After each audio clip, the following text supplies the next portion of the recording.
You ever hear the sound of a steel bunker door slamming shut on someone who thought they could outsmart your grandpa? It's this heavy, final thunk, like the universe saying, "Nice try, but you're done." That's what happened when the HOA president of our little town decided to snoop in our storm shelter during a tornado warning, only to find herself locked in with a family of raccoons and Grandpa Roy calling the sheriff like he's ordering takeout. My name's Caleb Turner, and this is the story of how a quiet Thursday in Willow Bend, Tennessee, turned into a showdown that had our whole town questioning secrets buried deeper than that bunker, and how my grandpa, a man who'd rather grill ribs than argue, taught a bully a lesson she'd never forget. I was home from college for spring break, sitting in our kitchen in Willow Bend, a speck of a town, 600 folks, where the biggest drama's usually who forgot to bring coleslaw to the potluck. It's tornado season, sky looking like a bruised lime, and we're all on edge, waiting for the siren. Grandpa Roy's in his recliner, sipping a Dr. Pepper, grumbling about the HOA, calls him a gang with clipboards, since they fined him for Grandma June's rose garden being too tall by 2 inches. Grandma's roses were her heart, tended every morning, till she passed last year, and Roy's been at war with the HOA ever since.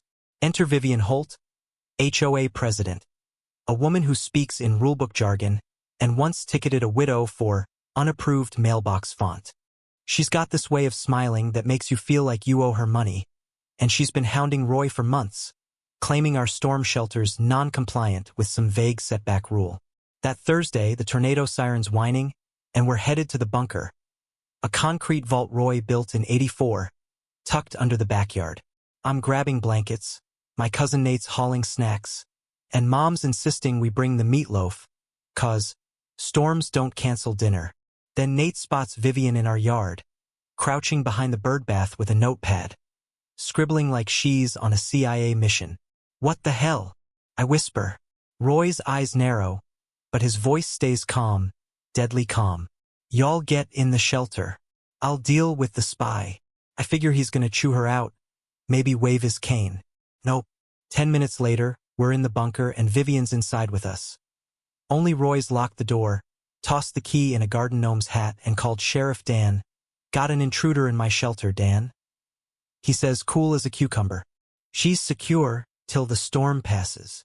Vivian's pounding the door, yelling about illegal detention and sensitive materials. And I'm thinking, sensitive materials? Lady, it's a bunker, not Area 51. Willow Bend's the kind of place where nothing happens till it all does. Nate's live streaming on the town's Facebook group calls it Bunker Bust 2025. And it's blowing up. 70 viewers in a town this size is like a Grammy win. Comments roll in, "Go Roy!" Prayers. Mom's glaring at us to set the table, stabbing her meatloaf like it's Vivian's face, muttering, "We're not savages." But Vivian's screams about restricted devices make us pause. What's she looking for? And why's she in our bunker during a storm? Roy leans back, smirking like he knows something we don't. "Snoop in my yard, you roll the dice," he says, and I start wondering if that bunker's more than just a storm hideout. See, Roy built that shelter in '84, not just for tornadoes but during what he called the Signal Wars. I always thought he meant Cold War paranoia, commies, nukes, that stuff. But that night, with the wind howling and Vivian trapped below, he spills the truth. Back in the '70s, Roy worked on government contracts, signal jammers, surveillance tech, hush-hush projects. The bunker's lead-lined, radio-proof, stuffed with old gear he kept after the contracts dried up. "Can't trust the airwaves," he grumbles, chewing a biscuit. Apparently, he mailed a blueprint of the bunker with our HOA dues by mistake, and Vivian, with her weird government oversight connections, got a whiff of it.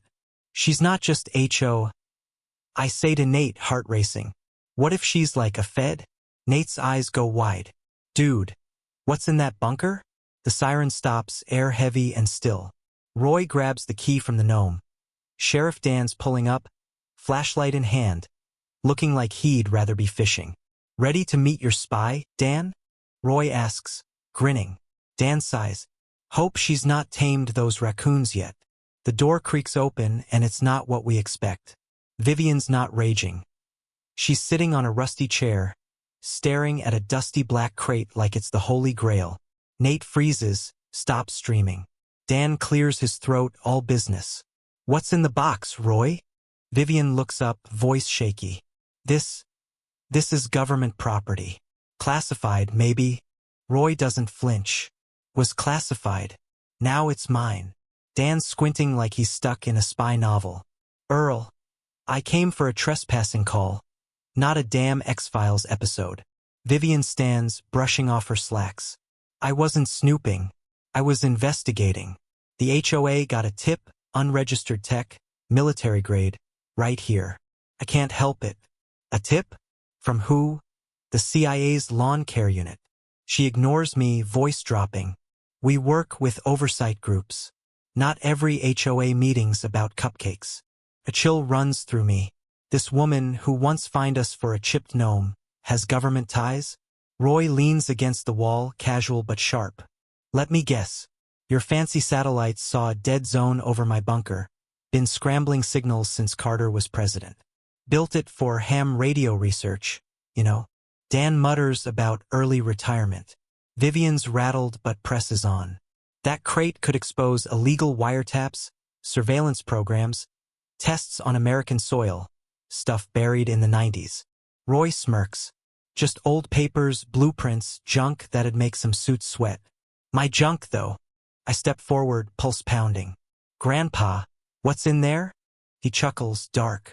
I ain't the machine, Caleb. I'm the wrench that broke it. The next morning, Willow Bend's a circus. Word spreads. Vivian locked up, a mystery crate. Feds may be involved. Cars creep by.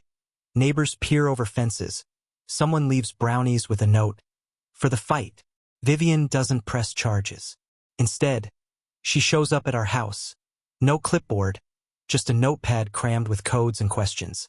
She sits across from Roy, looking like she's aged a decade. I think we're on the same side now, she says, voice low. Roy pours her tea, grinning. Took you long enough. I'm floored. Yesterday's enemies, now sipping chamomile, plotting like old spies. They're talking secure document transfers, whistleblower laws, and I'm wondering how many secrets are still under our rose garden. Things get weirder. A black SUV with government plates rolls in at dawn. 2 suits demanding the crate. Roy's on the porch, shotgun across his lap, Grandma June's coffee mug in hand. You want my stuff? Show me a warrant. And take off those damn sunglasses. Sheriff Dan backs him up, hand on his belt. No warrant. No crate. Fellas. The suits leave a card. 48 hours to cooperate or face measures. Roy opens the crate that night, just a peek. Folders from the 70s, blueprints for a bug shaped like a garden frog, logs of tapped calls from Willow Bend. My stomach drops. Roy didn't just keep old tech. He's got proof the government spied on our town, our neighbors, maybe us. Didn't want trouble, he says. Just peace. But Vivian's poking woke something up.